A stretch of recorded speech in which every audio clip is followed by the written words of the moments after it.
Boa tarde a todos.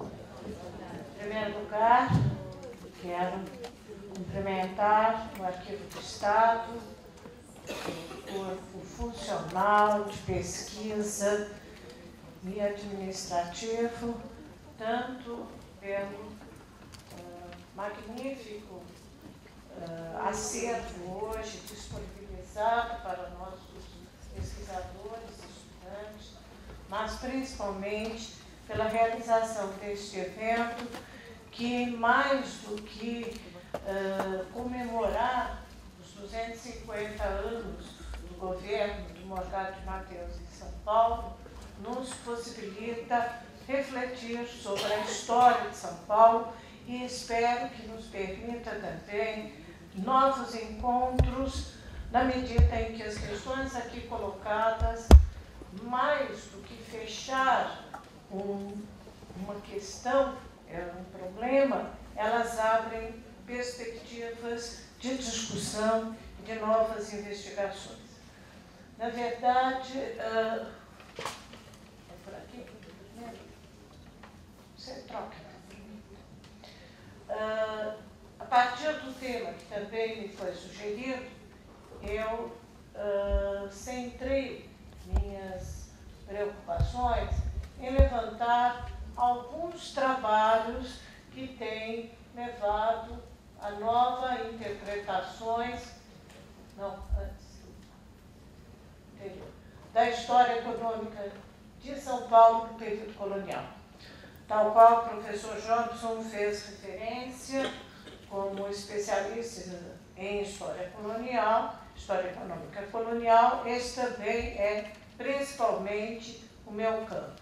E por isso eu centrei esse levantamento, porque é um levantamento, é mais uma notícia do que atualmente tem sido possível pesquisar e produzir com a documentação tornada disponível, principalmente pelo projeto Resgate, que devo chamar a atenção, no caso de São Paulo, foi possibilitado pela ação da FAPESP, da Fundação de Amparo à Pesquisa do Estado de São Paulo, mas principalmente, isso não foi, pelo menos agora à tarde, lembrado, pela ação corajosa dos professores Heloísa Liberale Belotto, que dirigiu a pesquisa, e professor José Jobson de Andrade Arruda, dentro da FAPESP. Então, todo o acervo relativo à capitania de São Paulo, do que foi levantado até hoje no Arquivo Histórico Ultramarino, está disponível, os dois catálogos, através dessa ação da FAPESP. E devo dizer que esse foi um ponto de partida extremamente importante nos últimos cerca de 15, 16 anos para os estudantes de História, para a produção de novos trabalhos. Para esta notícia, esse levantamento, que é isso que eu pretendo apresentar para vocês, o trabalho está dividido, a fala está dividida numa breve introdução, que é isso que acabamos de apresentar, uma referência aos trabalhos clássicos, vamos chamá-los assim, sobre São Paulo colonial, sobre a economia de São Paulo colonial, um período que se destaca a partir da década de 60, com a renovação de pesquisas extremamente importantes, mas que foram feitas com todas as dificuldades de acesso a acervos e são até hoje pesquisas liminares, são pesquisas referenciais, mas que se destacaram principalmente por abordar novos temas. E, em terceiro lugar, porque esse foi o tema que me foi sugerido, como o acesso ampliado à documentação, tanto, e aqui vou me centrar principalmente nos trabalhos que utilizaram a documentação do projeto Resgate e trabalhos que também, principalmente, todos eles utilizam as duas fontes, as novas formas de acesso, de disponibilização permitida ao longo dos últimos 20 anos pelo Arquivo Público do Estado de São Paulo. Uma questão que eu já levantei, já apontei aqui, é a dificuldade que os primeiros trabalhos sobre a história de São Paulo tiveram no acesso à fonte. É claro que as pesquisas e os esforços do Instituto Histórico e Geográfico de São Paulo, desde o final do século XIX, através da compilação e publicação dos documentos interessantes para a história de São Paulo, se constituíram, sem dúvida, num acervo importante. Como o Marcelo Quintanilha fez referência, todavia, e aí a surpresa dele ao ler, por exemplo, um trabalho que usou abundantemente tanto a documentação do Projeto Resgate como a documentação do arquivo, ela, através, digamos, daquilo que para o historiador se apresenta às vezes como caótico, porque os acervos, e todos que trabalham com arquivo sabem disso, eles não estão catalogados por tema, mas por sua origem, pelo tipo de documentação. Para esses historiadores, para esses pesquisadores, no começo das pesquisas sobre a história de São Paulo, foi extremamente difícil o trabalho de levantamento da documentação, da busca dos elementos fundamentais para a sua pesquisa. Então, os temas que eram os temas de eleição da época, e são vários do ponto de vista de história econômica de São Paulo, encontravam uma série de dificuldades, principalmente em relação às fontes e o acesso às fontes. Muitos documentos foram transcritos, temos uma série de documentos que depois, quando foram tornados disponíveis pelo Projeto Resgate, nos deram uma visão mais ampla da questão. Por exemplo, a famosa relação dos engenhos do final do século XVIII, que a professora Teresa Petroni foi a base do seu trabalho, e ela trabalhou com uma cópia que havia sido feita, creio, a pedido do Toné, e que não era cópia completa. E hoje nós temos o documento integral através do Projeto Resgate.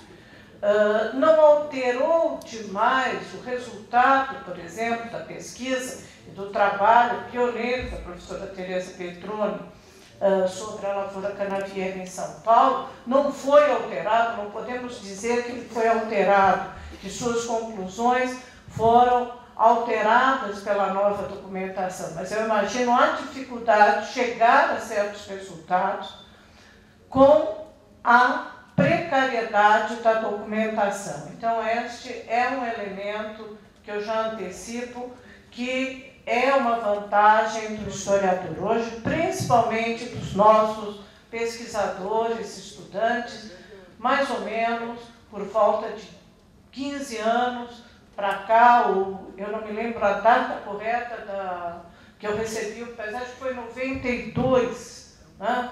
Não, foi 2000 e quando que saiu o primeiro grupo do resgate de São Paulo? 98, não, cerca de 15, 16 anos, então não estava errada, em que essa documentação se tornou mais disponível. O próximo. Eu chamei de trabalhos clássicos os grandes trabalhos que foram escritos até a década de 60. Vamos pensar assim, mais ou menos da década de 20 à década de 60, ou final da década de 50. Apenas para ser mais breve, e como aqui estamos num ambiente principalmente de especialistas, As abordagens sobre a história de São Paulo no período se dividem na famosa tese da decadência da capitania de São Paulo uma capitania pobre, uma capitania sem grandes recursos, com uma economia pouco ativa e que num dado momento vai viver um período de maior intensidade econômica, mas a partir de um dado momento entra em decadência. Essa tese, explicitada principalmente nos trabalhos do Paulo Prado, que são do início da década de 20, o Toné não trabalha diretamente com a questão econômica, mas, digamos, encaminha a questão um pouco por essa linha. O próprio Caio Prado Júnior, ao tratar da questão da posição geográfica da cidade de São Paulo, etc., também corrobora a tese da decadência. Isso está explícito no Simons e para o período colonial e, principalmente, vai ser retomada mais tarde, na década de 70, num trabalho da Alice Canabrava. Todavia, já na década de 40, meados da década de 40, alguns trabalhos vão no sentido de mostrar a importância mercantil de São Paulo e de questionar que decadência minimamente implicaria num período de grande auge de alguma coisa que isso depois houvesse declinado, que não seria o caso por causa da permanência da importância de São Paulo dentro de uma economia mercantil. O principal trabalho que um deles, são dois trabalhos, um do final da década de 40, um publicado na Revista de História em 1950, são os trabalhos de Alfredo Ellis Júnior. É certo aqui, lembrando um pouco os trabalhos de Alfredo Ellis, que eles sempre eram trabalhos mais apologéticos em relação a São Paulo. Mas nesse trabalho ele antecipa uma pesquisa que, em 1951, vai trazer dados substanciais e até hoje é uma referência para o estudo da produção de mercado ou de abastecimento, se assim preferirmos, na região sudeste, que é o trabalho de Mafalda Zemela, que foi sua orientanda. Então, dá sequência a essa linha.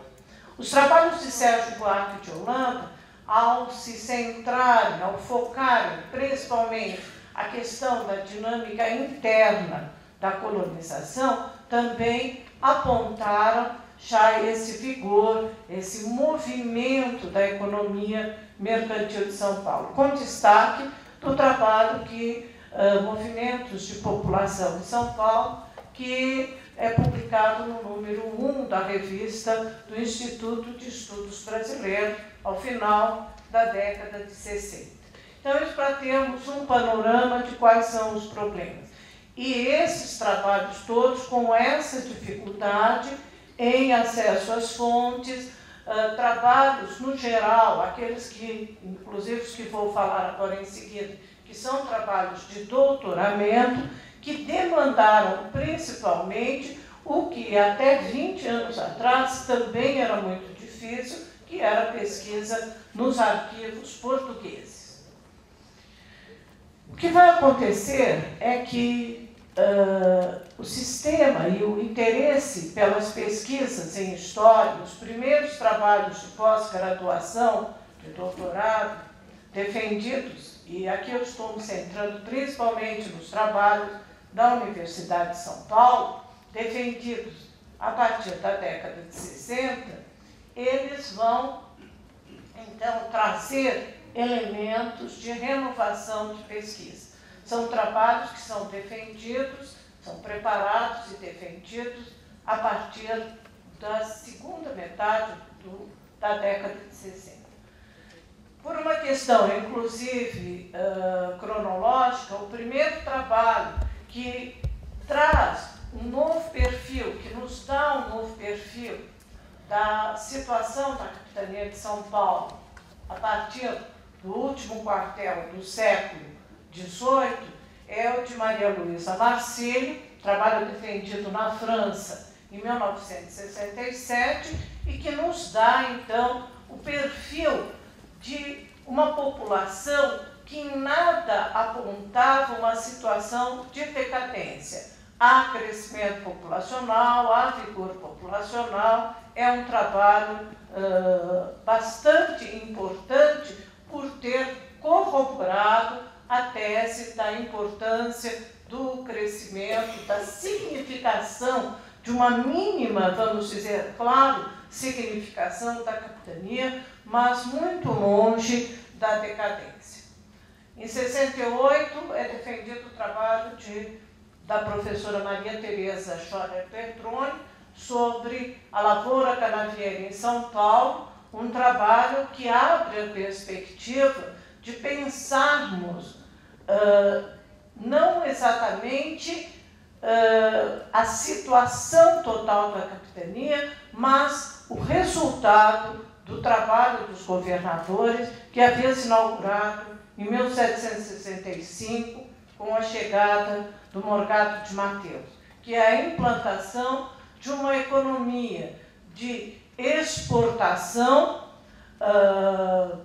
não apenas e não necessariamente apenas para a metrópole, mas com base na diversificação, mas com um acento importante no açúcar, devido à necessidade da própria manutenção da capitania. No mesmo sentido, o trabalho de Elizabeth Rabelo, que é de 1972, e mais tarde, 74, o trabalho de Eni de Mesquita Samara, aí juntando duas questões, a questão da população e a questão da lavoura açucareira, na medida em que ela estuda o papel da população ituana na época do desenvolvimento da lavoura açucareira, focando na figura dos agregados. O trabalho de Katia Butte também, logo em seguida, vai nos dar novas perspectivas sobre a capitania de São Paulo. Do ponto de vista dos brasilianistas, né, nós tivemos depois o trabalho de Elizabeth Kuznetsov sobre a economia em São Paulo, de Muriel Nazari, que ao estudar os dotes, o sistema de dotes e de casamentos em São Paulo, mostrou também o potencial econômico da capitania num dado momento, e o trabalho de grande referência de alguém que foi muito mais que um brasilianista, era acima de tudo um brasileiro, nosso saudoso amigo e colega John Monteiro, que ao final do seu trabalho nos dá indício, o tempo todo ele vai mostrando a importância da economia de São Paulo, da produção e das formas produtivas e das relações que aqui se estabelecem, e apontando também a situação no século, ao final do período, no século XVIII.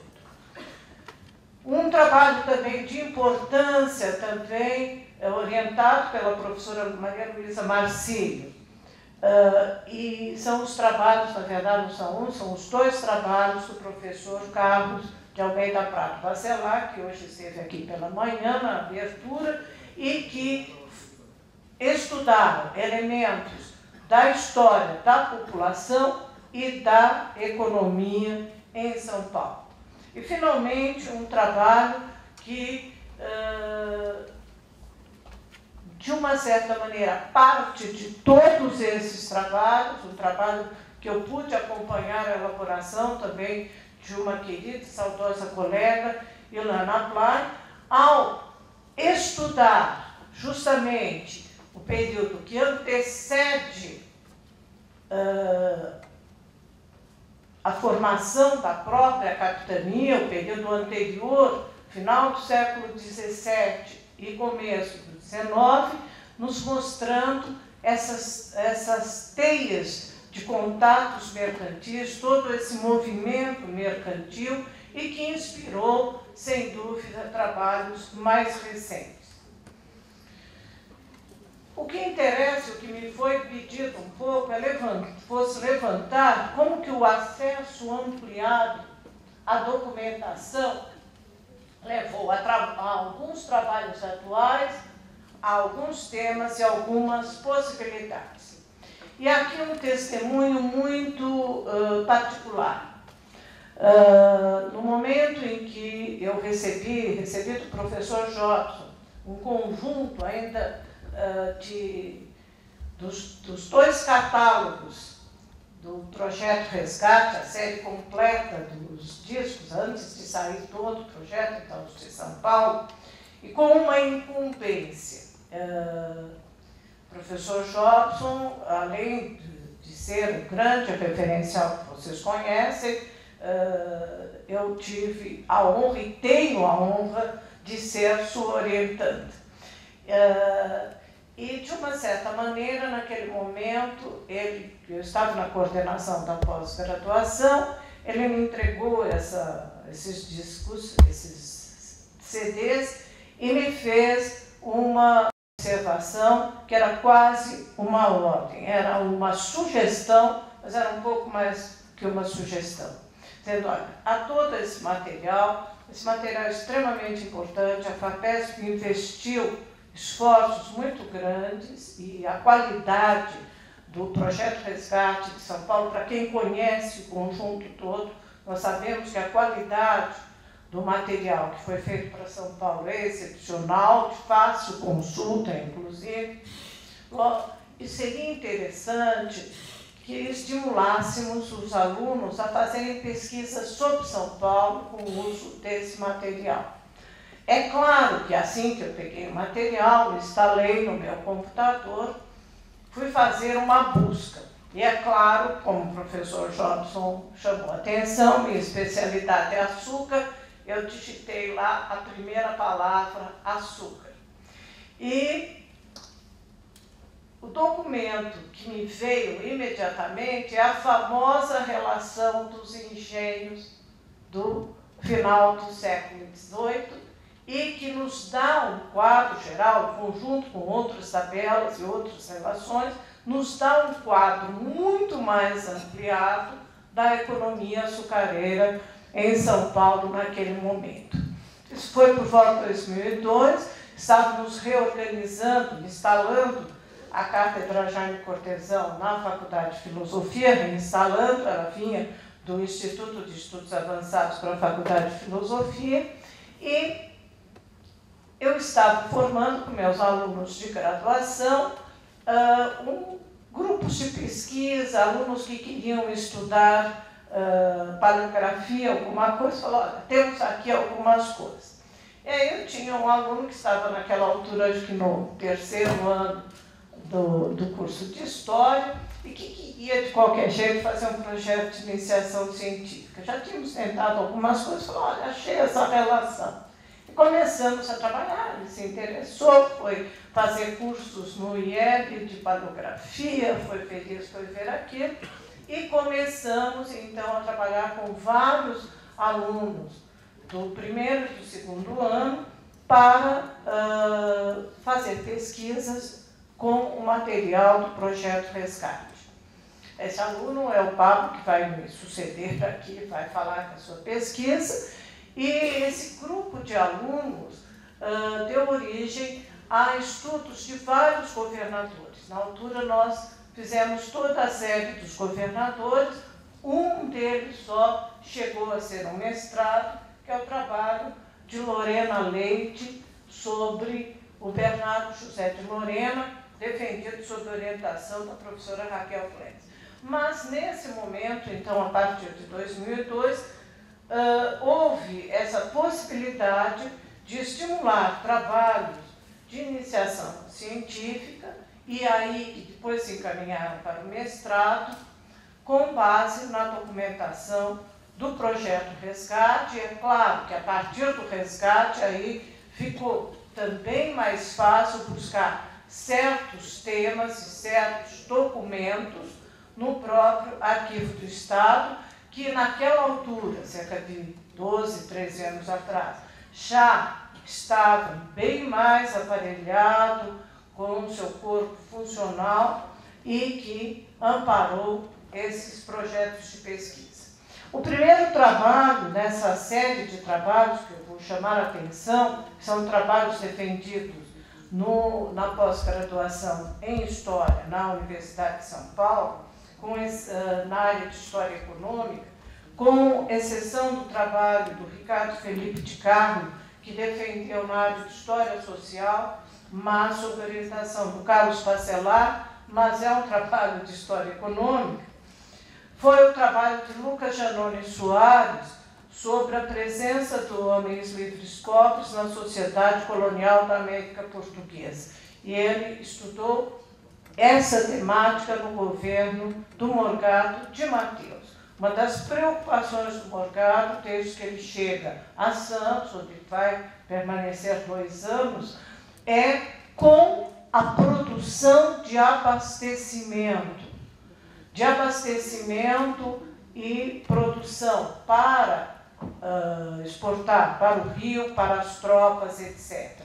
E a sua preocupação é fundamentalmente em alocar e estimular a população livre e pobre nessas atividades. Uma população que ele vai alocar e buscar alocar em outras atividades, fosse as atividades das tropas, fosse também o movimento para a colonização da região meridional. Esse trabalho, uma dissertação de mestrado, foi defendido em 2005. Um outro trabalho que também não foi defendido na área de História do Lucas foi em História Econômica, o de Maria Aparecida Menezes Borrego, hoje pesquisadora, funcionária e professora do Museu Paulista, defendido na área de História Social, mas nitidamente um trabalho de História Econômica, defendido sob orientação da professora Laura de Mello de Souza. A Teia Mercantil, Negócios e Poderes em São Paulo Colonial, trabalho de referência para quem quiser estudar São Paulo. Tal qual o trabalho de Lana Blay, é um trabalho que, digamos, dá sequência ao trabalho de Lana Blay e é um trabalho realmente de referência. Em seguida, então, o trabalho do Pablo, defendido em 2007, é o seu mestrado, que é o Dilemas e Conflitos na São Paulo Restaurada, Formação e Consolidação da Agricultura Exportadora, 1765-1802. O de Ricardo Felipe de Carmo já fez referência, dentro da linha que é marcante dos estudos em demografia histórica no programa de História Econômica, foi o caso da professora Maria Luísa Marcílio, do professor Bacelar, da professora Emília Mesquita Samara, que é esse enlace entre a questão da produção e da população. E ele estudou um tema que, para mim, hoje é muito caro, que é a questão de Santos. Além de ser um tema caro, é um tema ainda pouco explorado, que é a da economia da região da Baixada Santista no período colonial. O trabalho de Ana Paula Médici, hoje professora na Universidade Federal da Bahia, administrando conflitos, o exercício do poder e os interesses mercantis na capitania, província de São Paulo, ela vai de 1765 a 1822, trabalho de 2010. O trabalho de Lorena Leite, que fez parte desse grupo de iniciação científica, estava o Lucas, estava o Pablo, estava também a Lorena, foi defendido em 2013. O trabalho da Lorena é um trabalho que usou fundamentalmente material do Arquivo Histórico Ultramarino, do Projeto Resgate, e materiais aqui do Arquivo do Estado. Mais do que um trabalho que foque nas questões econômicas, é um trabalho que chama a atenção para a trajetória de governo do Lobo Saldanha. Certo? Então, faz uma discussão sobre isso, bastante na linha que tinha sido inaugurada pela professora Luísa Liberale Belotto. O trabalho de Bruno Aidar Costa, A Vereda dos Tratos, Fiscalidade e Poder Regional na Capitania de São Paulo, também é um trabalho recente, também utilizando essa documentação, foi um doutorado, tem bastante fôlego, é de 2012. Aqui nós temos um caso excepcional, que é o trabalho de Rafael da Silva Coelho, que foi defendido em 2013. Foi um mestrado e trata do século XVII, fundamentalmente.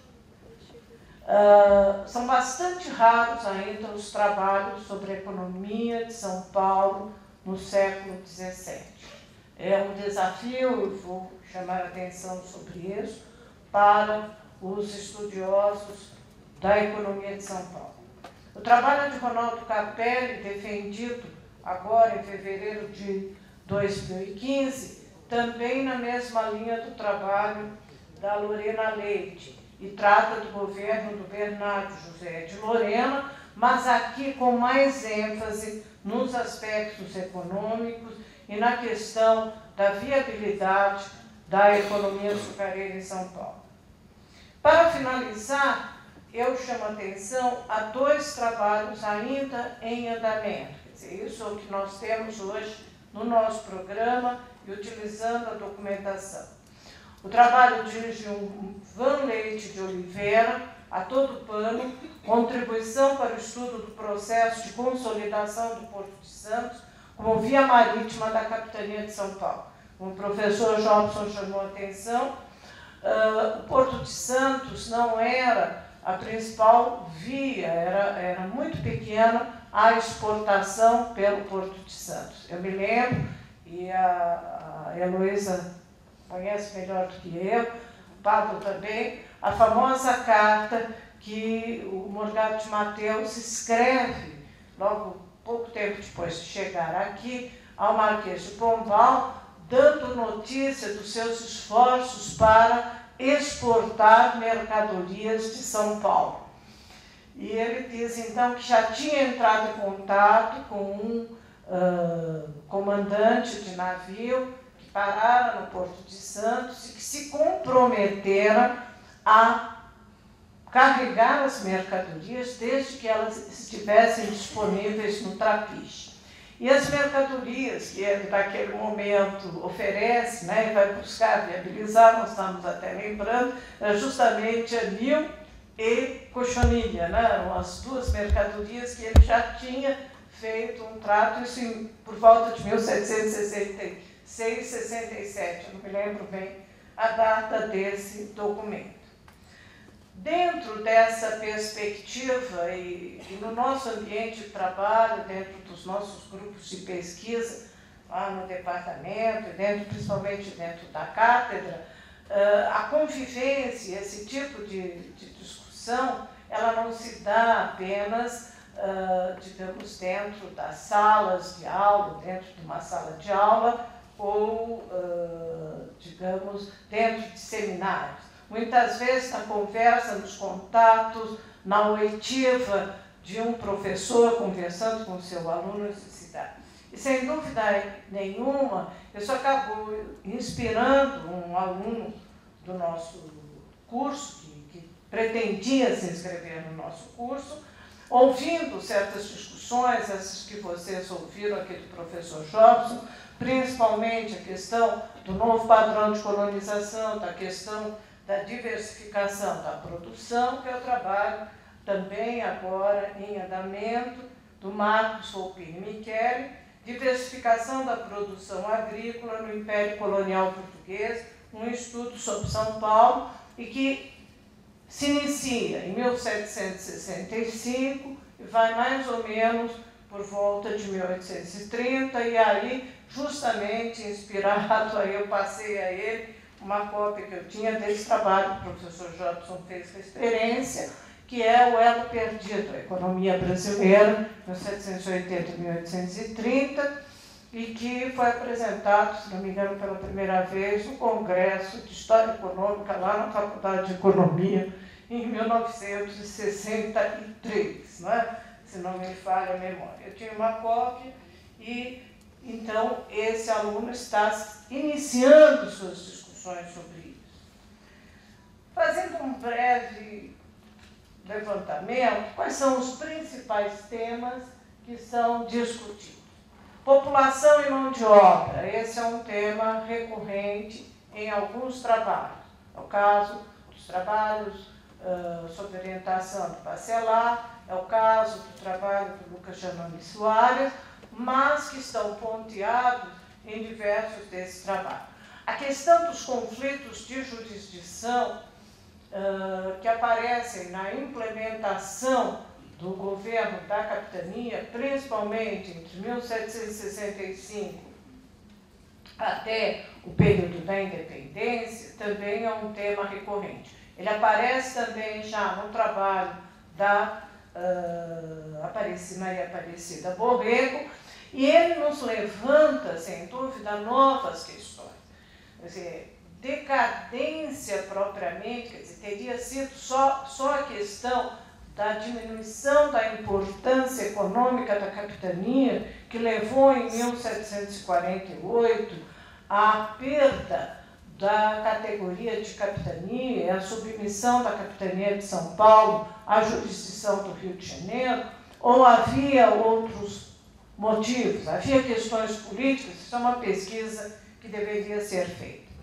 A questão do estudo de governos específicos, eu apontei, quer dizer, nós temos 3 governos específicos que foram estudados. O caso do Morgado de Mateus, pela professora Luísa Liberale Pelotto, o caso do Bernardo José de Lorena, pelo Ronaldo Capelli, e o Lobo Saldanha no trabalho da Lorena Leite. Mas esse também é um tema que merece maior pesquisa. A questão da fiscalidade e os documentos relativos à fiscalidade que têm sido disponibilizados por vários dos acervos do resgate, não apenas o de São Paulo, têm permitido levantamentos mais concretos sobre a questão do espectro da ação da metrópole em São Paulo, por conseguinte, pensar a questão da colonização, mas principalmente para uma situação